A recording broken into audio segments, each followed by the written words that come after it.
Good evening, everybody. I'm Janice Wyman Shorenstein, and I'm really honored to welcome you here tonight. When Stuart and I started this series nearly 3 decades ago, we thought we would be in a very different place 27 years later. But genocide in different parts of the world, war raging once again in Europe, growing threats of nuclear disaster, and the rising scourge of anti Semitism, not just in areas which were traditional feeding grounds, but in our own country, seem no longer to shock the conscience as they enter the mainstream. As my dear friend Heidi Ramirez noted, quote, now more than ever, it is worth reflecting on what it means to be soldiers and allies in the fight for social justice, as well as the risks of being silent or complicit. As history has taught us, without vigilance, even good people can become collaborators in sustaining and advancing racial, religious, and other injustices against humanity. Close quote. In China, they say, we live in interesting times. In America and across the globe, we are approaching perilous times. Dr. Yokush has brought to our attention a topic greatly overlooked, but critically relevant to us at our point in history right now. Documenting the phenomenon of Jewish citizens serving as tribunals for fellow Jews who served as Nazi collaborators during World War II raises serious ethical issues. Fundamental to these tribunals were matters of individual conscience, moral integrity, and human decency juxtaposed against individual frailty. To what degree did individuals buckle under Nazi torture and duress to save their own lives at the expense of fellow members of their community? These questions, emanating from the fascinating exploration of cases and situations that Dr. Yokush describes, raises unfortunate parallels to situations today. How many individuals in Iran, in Saudi Arabia, in the Ukraine are being forced to expose, to snitch on, to identify their neighbors, their colleagues, fellow members of their community to survive? In Iran, family members may inadvertently turn against their sisters to endure the persecution of those opposed to the fundamental rights of women. In the Ukraine, individuals who fall under new control of their lands may be forced to serve as informants to preserve their own lives.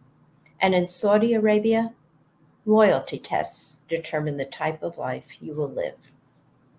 What lays at the heart of this question is the degree to which individuals can continue to exercise their moral compass under threats ranging from deportation to relocation to jeopardizing their own lives.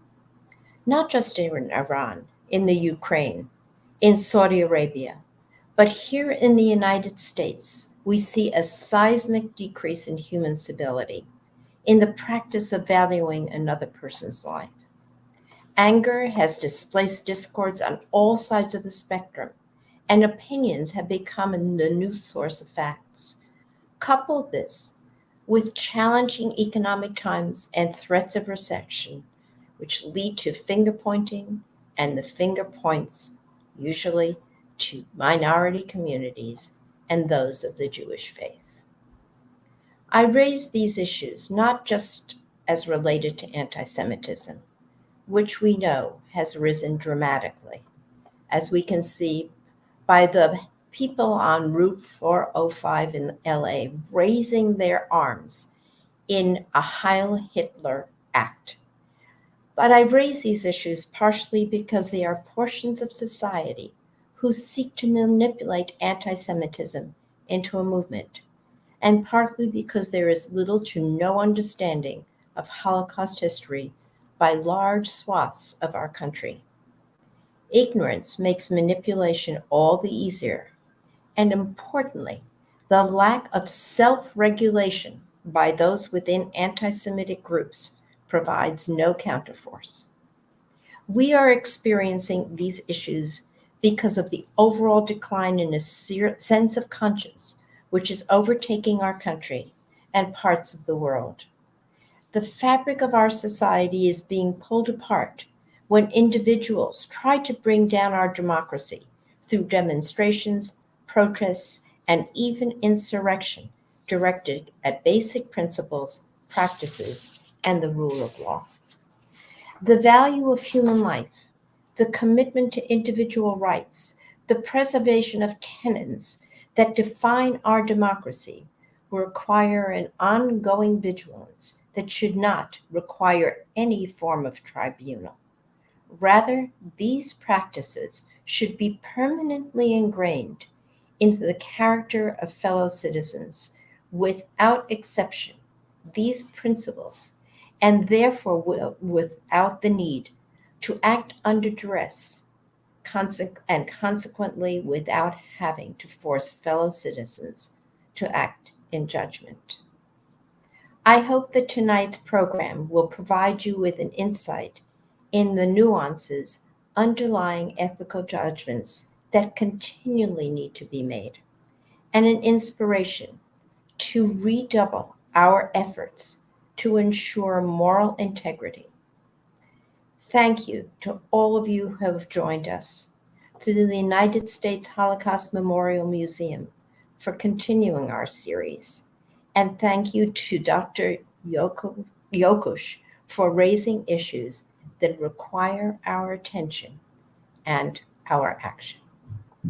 It is now my pleasure to introduce Dr. Lisa Leff, Director of the Mandel Center, who will be in conversation with Dr. Yokush to discuss the topic that is under consideration tonight. Thank you, Lisa.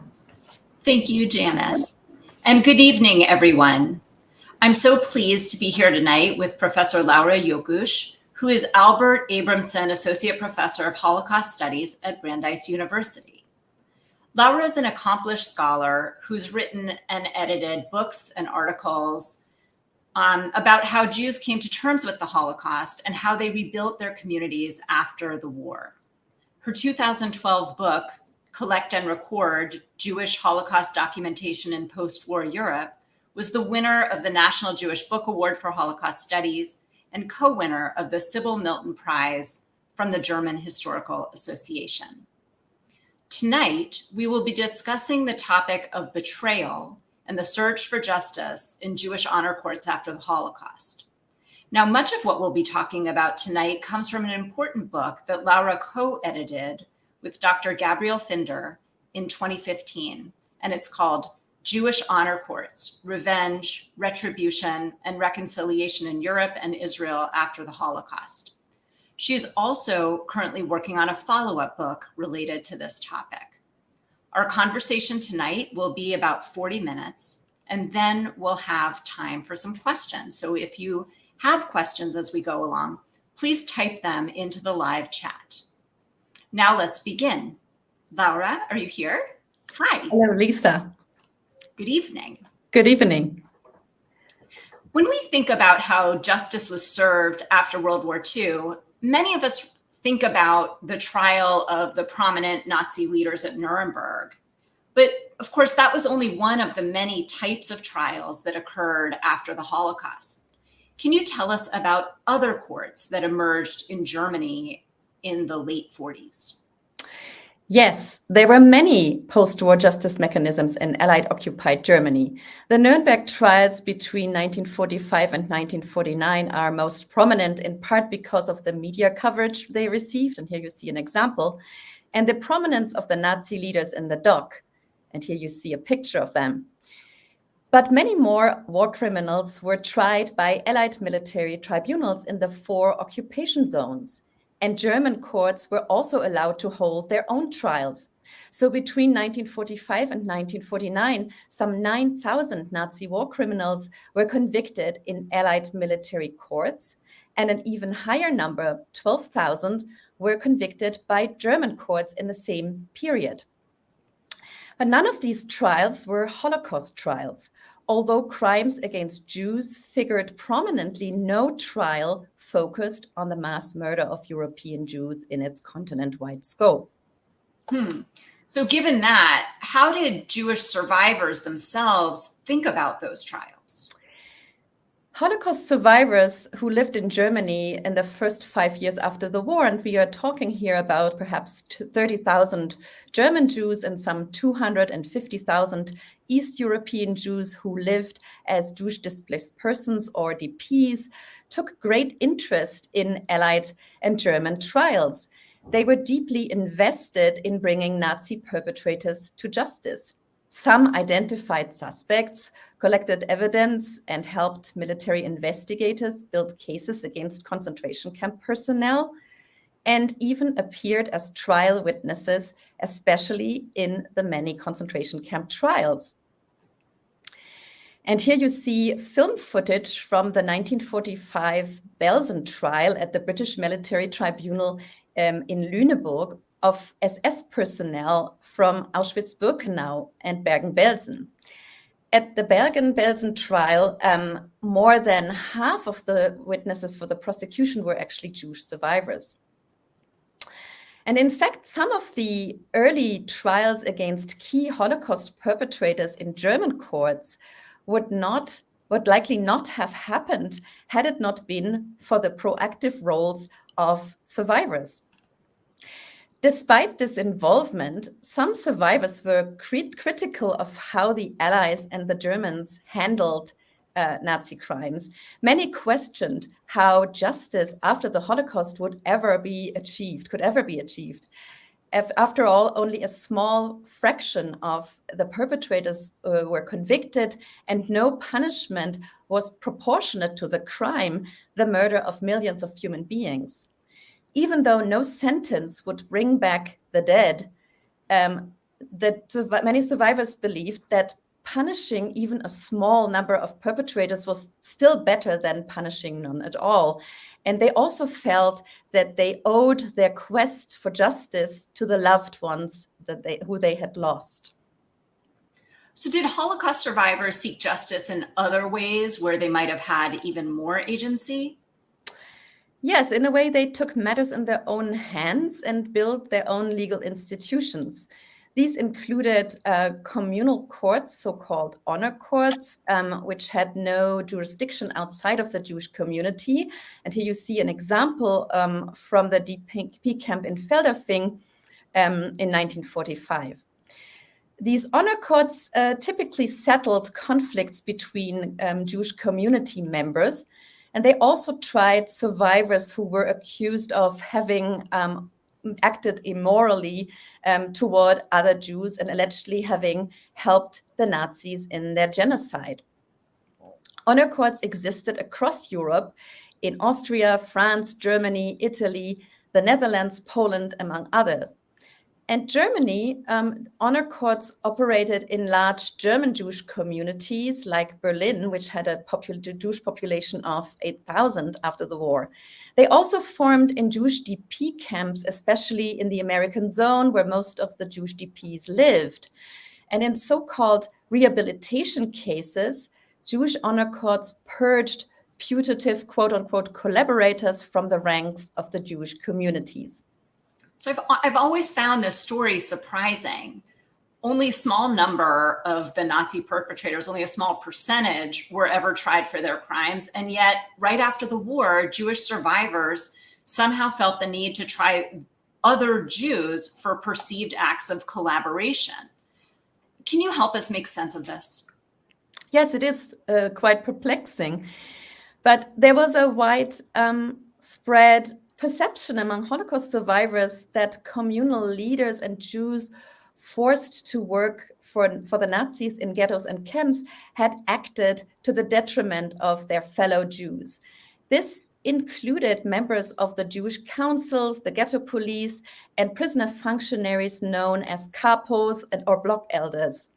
And see an image here of a Jewish capo who is being detained after the war by other Jews in the Salzheim DP camp in Germany. And the erroneous belief that these Jewish leaders and prisoner functionaries had allegedly enjoyed positions of privilege and power to save Jews, but had failed to do so. And many Jews even believed that some Jewish councils who had supplied Jewish forced laborers and assembled transport lists were, quote unquote, worse than the Nazi officials who put the mass murder machinery in action. But of course, we know that wasn't really true, was it? Not at all. Nazi perpetrators manipulated their victims into cooperation and forced them to become complicit in organizing their own community's destruction. That was part of the Nazi genocidal plan. Making victims complicit was a gruesome component of Nazi genocide. So how did the Nazis do that? How did they make Jews complicit in their own persecution? That was a very complex process, and it's very difficult to generalize. But let's look at the example of the Jewish councils. The official Jewish administrations formed because of German orders in East European ghettos and in the Reich and some other occupied countries. And you see here the Jewish Council at the Łódź ghetto in 1942. And before Nazi Germany embarked on the systematic mass murder of all Jews, Jewish councils cooperated with German demands, thinking that this would at least give Jews some measure of agency under ever worsening living conditions.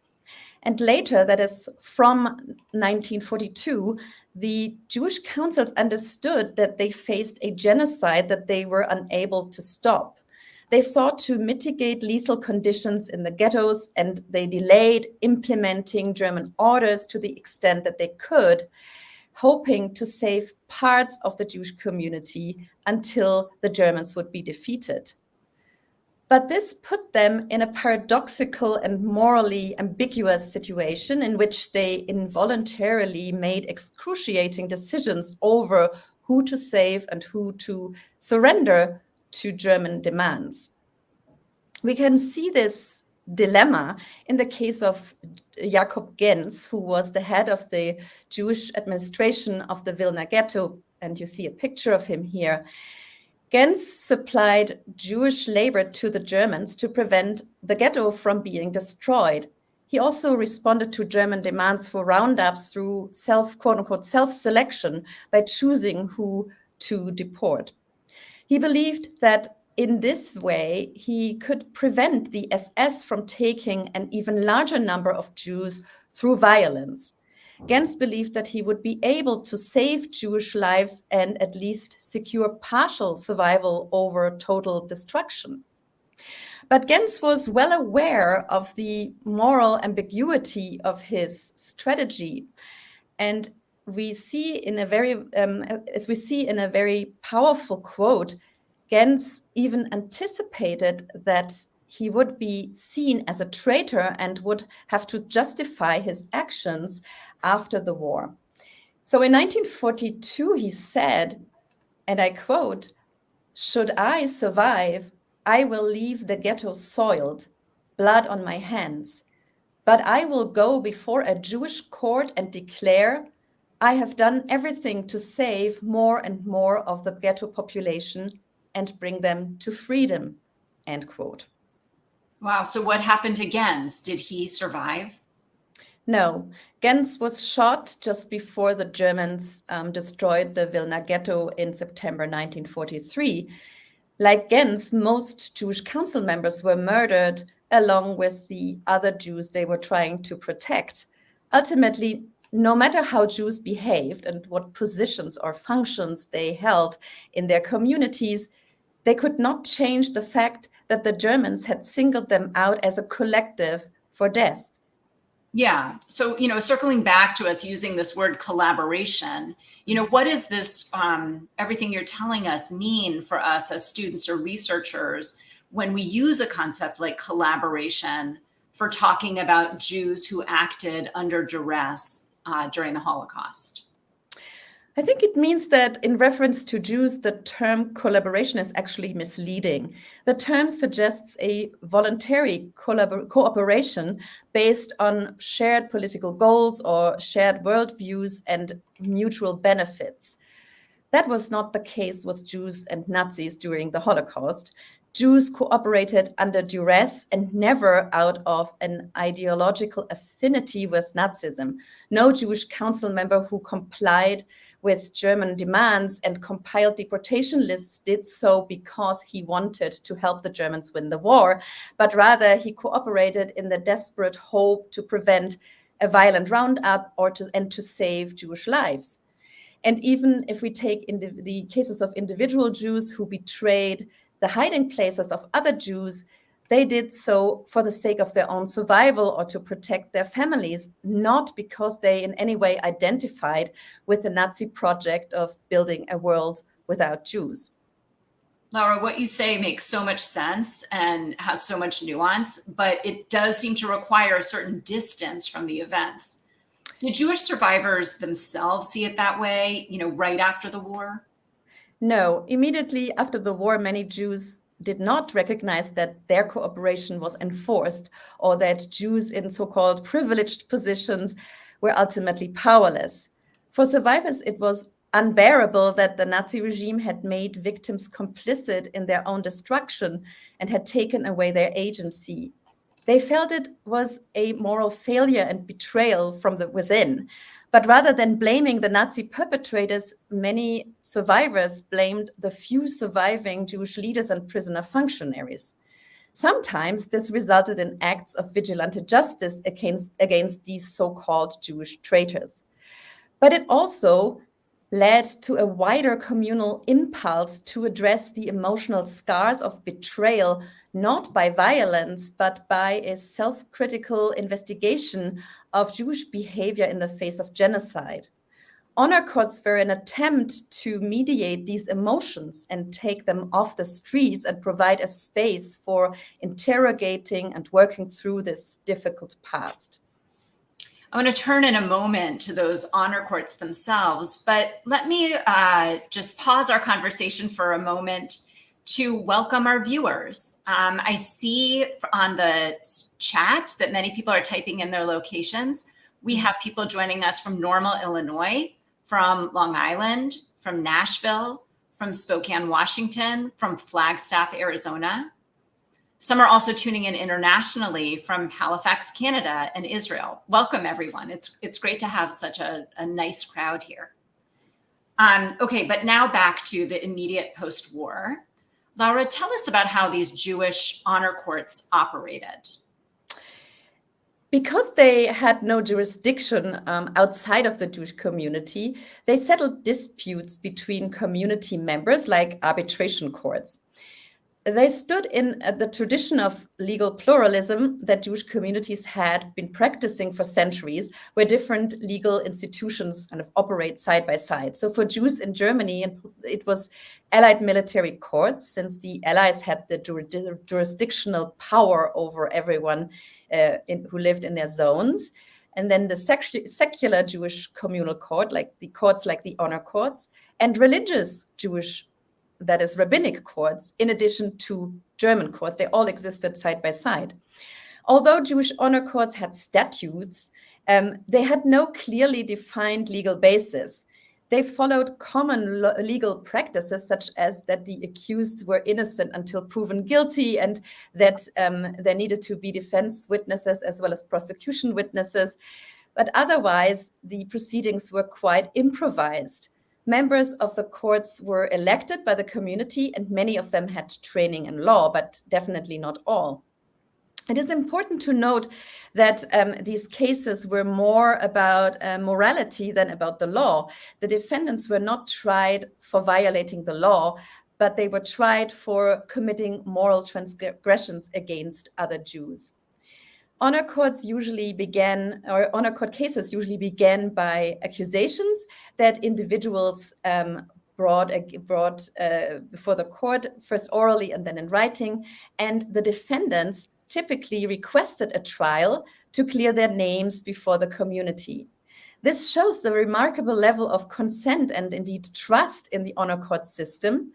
Many defendants felt that the court proceedings would actually help them clarify their decisions that they had made under duress. I find that last point pretty remarkable. Few defendants in most court cases would willingly bring their cases to trial. So tell us about the types of penalties that the Jewish honor courts were able to issue. Well, the punishments mainly impacted the defendants standing in the Jewish community. The lightest sentence came in the form of a public moral reprimand, and cuts in social welfare benefits or even their suspension were the next level. In more severe cases, sentences included the loss of voting rights along with ban on holding public office in the community. The severest measure of punishment was to be banished from the Jewish community altogether. And although the American military authorities permitted Jewish DP camp courts to handle the internal disciplinary matters, and here you see an honor court from the DP camp Bleibheim, and this is Föhrenwald. But the American military authorities still wanted to control these camp courts to a certain extent. For example, they did not allow them to give fines and detentions as a form of punishment. These penalties were only permitted in military courts. But there were still many examples showing that the Jewish courts were overstepping and used fines and detention as their punishment, bringing them into conflict with the American military authorities. One more shout out to our audience. I want to remind everyone to send your questions in the chat, because I think we will have time at the end of our program to answer them live. Laura, let's turn now to look at a case that went before an actual Jewish honor court. Yes, let us look at the case of Regina Schönberg, who was born in Warsaw in 1916. So in May 1946, while watching a soccer game at the Neufreimann displaced persons camp outside of Munich, Regina Schönberg was attacked by several women. They claimed that she had been a block elder at Auschwitz-Birkenau, and you can see an iconic image from there, and that she had mistreated Jewish prisoners. Although the DP camp supervisor was willing to dismiss the allegations, Schönberg asked that her case be heard by the Central Honor Court in Munich. She wanted her name to be cleared. 2 years later, in April 1948, the Rehabilitation Commission of the Central Honor Court opened the case. Witnesses accused Schönberg of having beaten women and children under her supervision at Auschwitz-Birkenau in 1943 and 1944. And here you see images from one of the women's blocks after the liberation.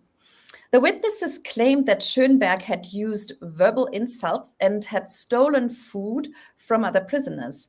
Some witnesses said that she had bartered that food for makeup. And they also insinuated that she had an affair with another male capo. Schönberg defended herself, stating that she had not chosen to be a block elder, but was unable to refuse that role, fearing for her own life. She denied that she had harmed other prisoners and claimed that she had been mistaken for someone else. And then several defense witnesses attested that she had actually been a good block elder under very difficult circumstances. So it sounds like there was conflicting testimony in this case. What did the honor court wind up deciding? Well, the honor court ruled against Schönberg and found her guilty. And here I want to quote the verdict, guilty of quote, sadistic treatment of Jewish women and children, of beating without reason Jewish women, of making their lives miserable, selling food which she stole from rations that belonged to children and women, and therefore has committed a crime against the Jewish people. End quote. So the court publicly labeled her a traitor to the Jewish people. And the verdict was then published in the Jewish press and sent to various Jewish institutions in Germany and abroad. The court also rejected her effort to appeal the decision a few months later. What a fascinating case. Pull it together for us. What does it show us? What do you make of this? So I think this case is interesting in several respects. It shows the anger that some survivors felt towards other survivors for their alleged betrayal. And this anger had real potential for violence. In part, honor courts were formed to respond to this potential for vigilante justice. And defendants who were accused of these crimes prioritized the courtroom or some kind of makeshift tribunal, as you can see here, an example from Felderfing again, to over the street. They wanted to have their cases addressed in a more civil and more mediated manner. And during the proceedings, since the proceedings were entirely based on oral testimony, the courtroom became a forum to talk about the past and negotiate conflicting interpretations in a communal and in a fairly intimate space. And here you see an example. I think it's the Föhrenwald camp again, how small the tribunals or the courtroom settings could also be, not always a public space as the previous image. And the verdict, interestingly, recognized that becoming a capo and carrying out German orders was not a choice for a Jew trying to survive in a Nazi concentration camp or death camp. But it also ruled that some actions in these positions, such as stealing food from other prisoners, was in fact a choice. But from the details you gave, I would say that this verdict also tells us something about the role that gender played, at least in the ruling. Is that right? Yes, very much. The verdict suggested that a Jewish woman who was not compassionate, caring, self-sacrificing, and nurturing, this is about food, toward other Jewish women and especially toward Jewish children, should not be part of the post-war Jewish community. And there's also an interesting sexual connotation here. The witnesses claim that Schönberg had traded food for makeup and that she had a relationship with a non-Jewish capo. We do not know if that is true at all, but this focus on sexuality here expresses the witness's sense of the betrayal and indecency of Schönberg's alleged behavior. And labeling Schönberg a traitor to the Jewish people reflected the court's perception that because of her actions during the Holocaust, she did not deserve to belong to the Jewish collective in peacetime. That was really the harshest sentence that an honor court could give, naming her a traitor and expelling her from the Jewish community. Given that harsh outcome, I'm still fascinated that she is the one who asked for the case to be brought before the honor court.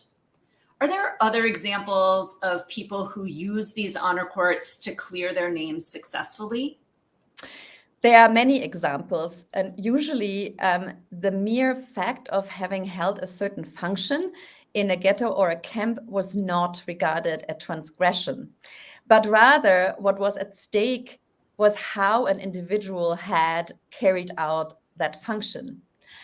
So, for example, a capo accused of beating other Jews could be acquitted if witnesses attested that he had been acting under duress, had done his job reluctantly, and had maneuvered between protecting his own life and caring for others. So this capo might even have argued that he had used violence to protect the prisoners under his authority from the more lethal violence of the SS guards. But the assessment of moral or immoral here was, of course, very complex, and there was a lot of room for interpretation. And much depended on the witnesses, those who had survived and were available also to testify, and what exactly the charges were. Yeah, so speaking of that, what was the range of offenses that people were tried for? There were loosely defined offenses in these cases. So we saw physical violence and stealing food in the case of Schönberg. Many cases were about verbal abuse. For example, one case before the Jewish Honor Court in Berlin involved a Jewish foreman at a labor camp. And here you see an example of a Jewish foreman from the Plaszow concentration camp in Poland in 1943. The foreman in this particular case, before the Berlin Honor Court, was accused of siding, quote unquote, siding with the Nazis by causing physical distress among the Jewish forced laborers he supervised when he used derogatory language to make them work faster. In other cases, a defendant's state of mind or desire to perform a task for the Germans was questioned by the court. For example, a female Jewish secretary who kept a card catalog of Jewish deportees for the Gestapo at a transit camp in Berlin was accused of having allegedly shown too much zeal and enthusiasm at her work, and she was actually found guilty in 1947. It is quite remarkable that given the extremely violent overall context of the Nazi camps, the honor courts would focus on these minute details, language and mood in the alleged behavior of some Jewish victims. But I think this indicates that honor courts were really about emotions and morality. Yeah. And doesn't it tell us something also about the social function of these proceedings? Yes, you're right. It shows that the honor courts had the purpose of rebuilding the social relations and moral fabric of the Jewish community. The message that these court cases sought to bring across was this: the Nazi perpetrators sought to dehumanize us, but this is not who we are. We have not lost our moral integrity and our social values. Some individuals have made wrong moral choices under duress, and they shall not belong to us as we rebuild our community. And although I think this is a very powerful process, we must also say that the assessment of who behaved morally in extremis and who did not was, of course, uneven and not always fair. This was in part due to the fact that the procedures varied among tribunals and that much depended on oral testimony. Another problem was certainly gender bias. Courts were less forgiving with women when it came to violations of expected norms of solidarity, loyalty, and care for others. And women were often held to a higher moral standard than men. So why did these honor courts come to an end in the 1950s? And what impact did they have on people's lives over the long term? It was not a conscious decision that these cases stopped. Rather, the Jewish honor courts in the DP camps ended when Jews began emigrating after the founding of the State of Israel and the passing of the DP Acts in the US in 1948 and 1950. It became much harder to hold these trials since defendants and witnesses had departed. And in the German Jewish communities, honor court cases involving the past continued into the late 1950s. We know very little about the long-term effects of the honor court cases on the lives of the defendants. Certainly, in many cases, the proceedings laid unwarranted accusations to rest. But some survivors, even if they were acquitted, struggled with the lasting stigma.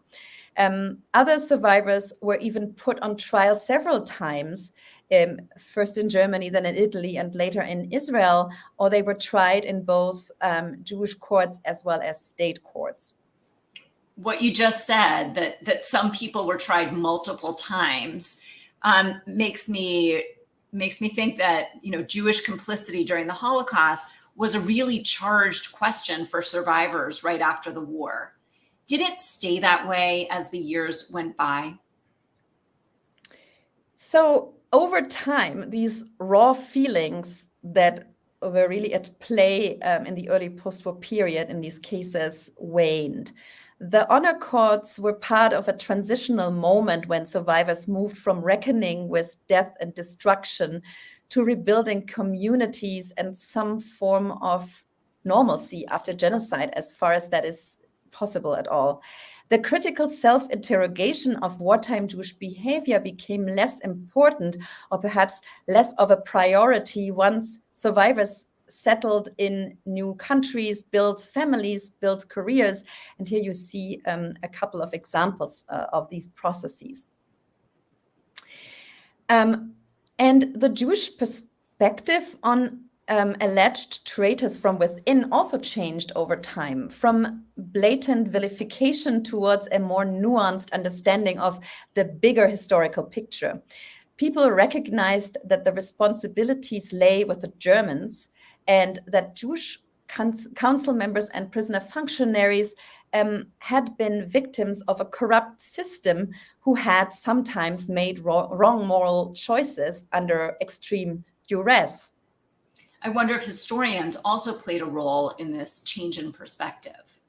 Certainly, the shift in perception occurred as a result of historical research published especially since the early 1970s, but it also resulted from a general process in the 1980s and 1990s when survivors moved into the center of public discourse. This led to a more inclusive understanding of victims and victimhood and turned survivors into moral authority figures. And opening up wounds of wartime betrayal, or even remembering the honor court cases themselves, became a taboo topic. It is only quite recently that historians who are interested in survivor communities in the immediate post-war period have begun to analyze the history of the Jewish honor courts as a transnational phenomenon and try to make sense of it and place it within the broader history of post-war justice.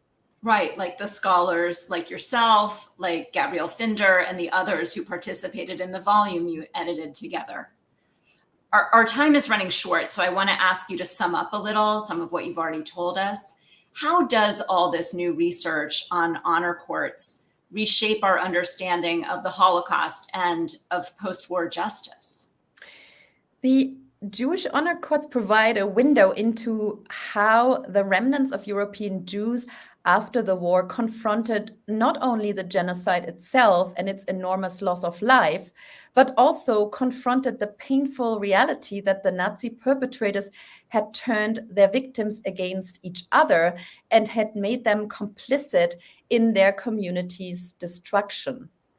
So the honor courts were a communal attempt to reckon with this trauma while mediating feelings of revenge and balancing the quest for retribution with the urge for rebuilding and reconciliation. Establishing a Jewish judicial sphere where justice was done in the name of an imagined Jewish collective, in the name of the Jewish people, helped survivors reclaim agency and regain self-respect. By determining moral or immoral Jewish behavior in times of persecution, the courts served the educational purpose of establishing social and ethical norms among Jews for the present and the future. Yeah, so an important process for a foundation for rebuilding. I wonder if you see any parallels with other forms of restorative justice that have emerged since the Holocaust.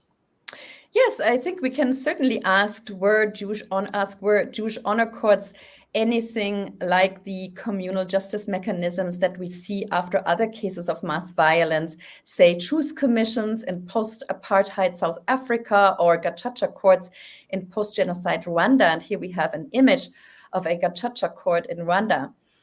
But I think the short answer is no. The Jews who were tried in honor courts were not the perpetrators of the Nazi genocide of European Jews. And therefore, the honor courts are different from truth commissions and gacaca courts, where the actual murderers and genocidaires faced their victims' families. For that to be equivalent, German perpetrators would have to be tried in Jewish courts, and obviously that didn't happen. But there are nevertheless some similarities between truth commissions, gacaca courts, and honor courts that are very interesting and important. So most of all, I think the overall function that these communal courts had in providing a space for processing and working through trauma, balancing urges for retribution and revenge with the wish for restoration and reconciliation and rebuilding community after genocide. Thank you so much, Laura. Now, as I mentioned, we have been collecting audience questions throughout the program, and we have time to ask a few of them. So let me take a look here. Okay, our first question is from Jane, who asks, are there examples of Jewish collaborators? Now, I'm shy about using the word. Yes. Are there examples of them being tried outside the honor court system? So in other courts? Yes, there are actually a number of cases of Jews tried for alleged collaboration in state courts, and generally speaking, they received much harsher sentences than the Nazi perpetrators they worked for, and the Nazi perpetrators they worked for often were not tried at all. And their duress was not recognized at all in these cases. So let me just mention one example, which is, I admit, an extreme case, and that is the trial of Heinrich Koplowitz. Koplowitz was a Jewish merchant in Berlin who, from September 1942, was a prisoner at a transit camp in Berlin, and from where Jews were deported to Auschwitz and Theresienstadt.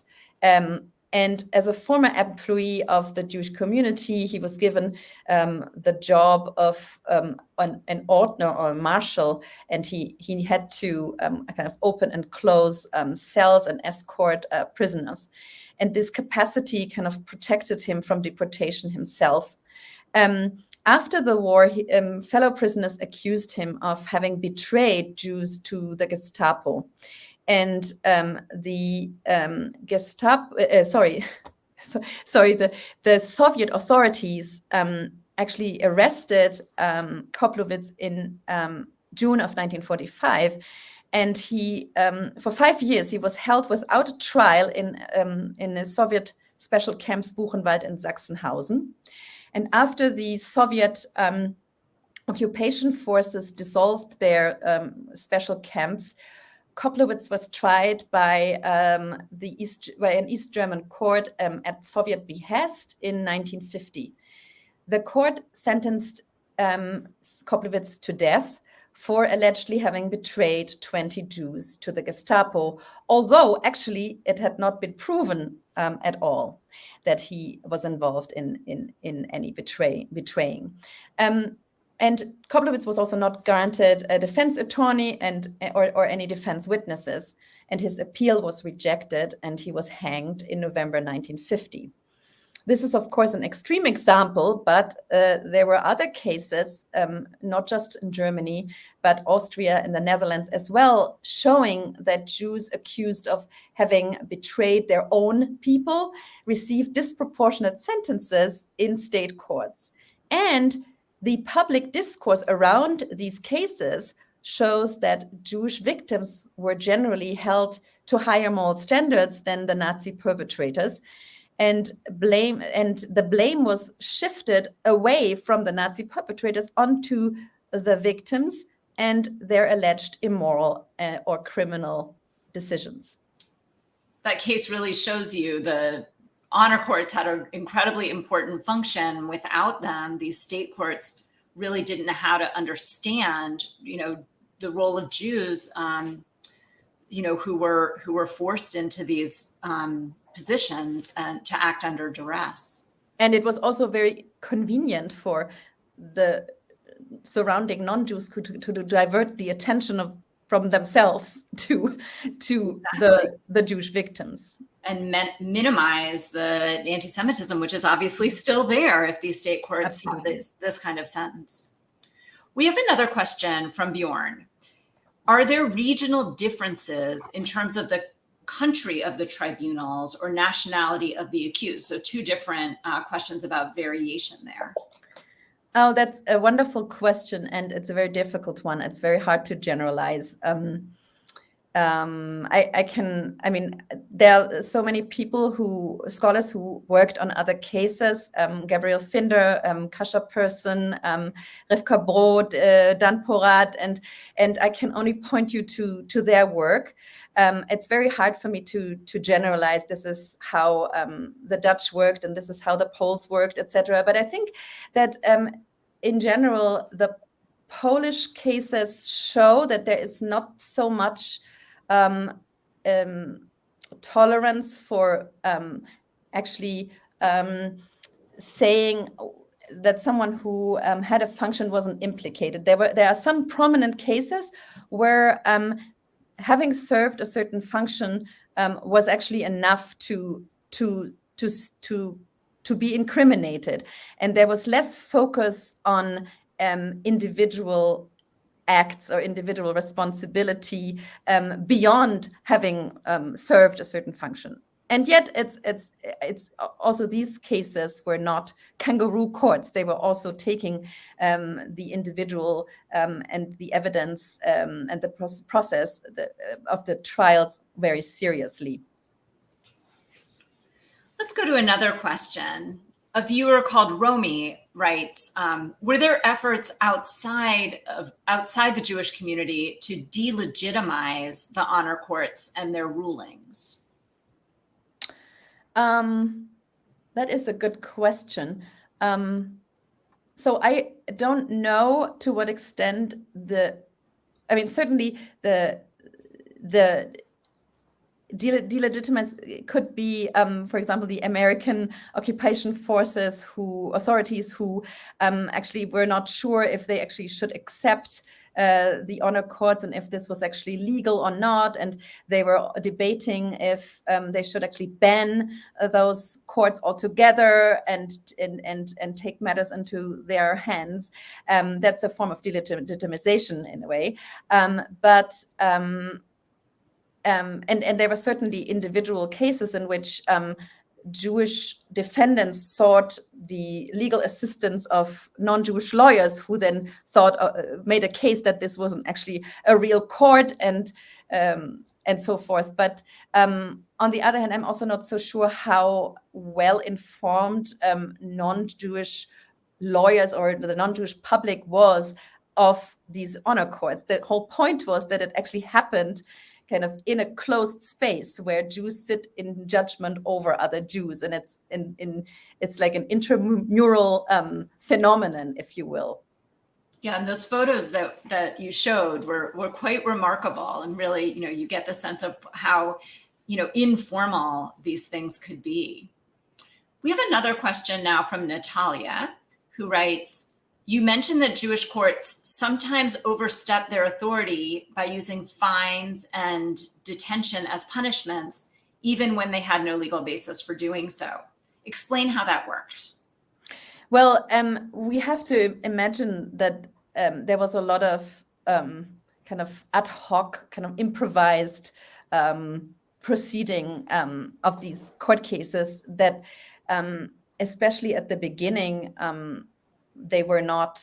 So some local court cases did it this way, and in the next time they did it another way. And so there were cases in which the punishment was a fine, or you should go to the DP camp jail for a certain number of days. And the courts did it even though they knew that it wasn't entirely legal, but they thought that they would get away with it because the Americans wouldn't notice or wouldn't pay attention. And that was kind of a fine line between kind of overstepping and accepting the jurisdictional authorities of the American occupation forces. So I think but the answer is I think that it was still kind of in this improvised setting that this simply happened. And of course, there was always the danger that the defendants would say, you can't do this to me. And they could complain to the American authorities and say, look what they did to me. This isn't actually legal. And so they could undermine themselves, their own authority by giving these sentences that they were not supposed to do. But it's also so fascinating and touches on the whole phenomenon of, in these DP camps, there's quite a lot of autonomy for the Jewish community to operate, under the Americans. Quite interesting. Yeah. We got an audience comment that I wanted to share from Rivka. She writes, I know of a case in which an honor court conviction led to a delay in an individual's immigration to Canada. I wonder if you have any comment on that. Yes, I think that's very fascinating because in theory, these verdicts kind of blacklisted people, and they were sent. The verdicts were sent to the Hebrew Immigrant Aid Society, etc., to all the Jewish Agency, and so I don't know that particular case, but it's very possible that it did actually. That you had a kind of a criminal record, even if it was from your own community, that it could actually impact your immigration application, just like it could impact your application if someone claimed that you were a communist or had tuberculosis, or that it was kind of a stain on your record. Yeah. So we need to draw to an end, but there's one last comment I wanted to read to you. Someone writes in, this presentation was very informative and useful for guiding my own research paper for university. Thank you. And I hope that many students are watching this now or will watch the version that we'll put up soon on our YouTube channel, because this has actually been a great conversation illuminating a whole new field of study in Holocaust studies. So I want to thank you, Laura, for speaking with me tonight. Thank you, Lisa. There's still a lot to do, so it's wonderful if students in all stages are kind of venturing out into that. Thank you. Thank you. On behalf of the Jack Joseph and Morton Mandel Center for Advanced Holocaust Studies, I also want to thank you, Janice Weinman-Shorenstein, who is now no longer in the frame with me, but introduced our program tonight.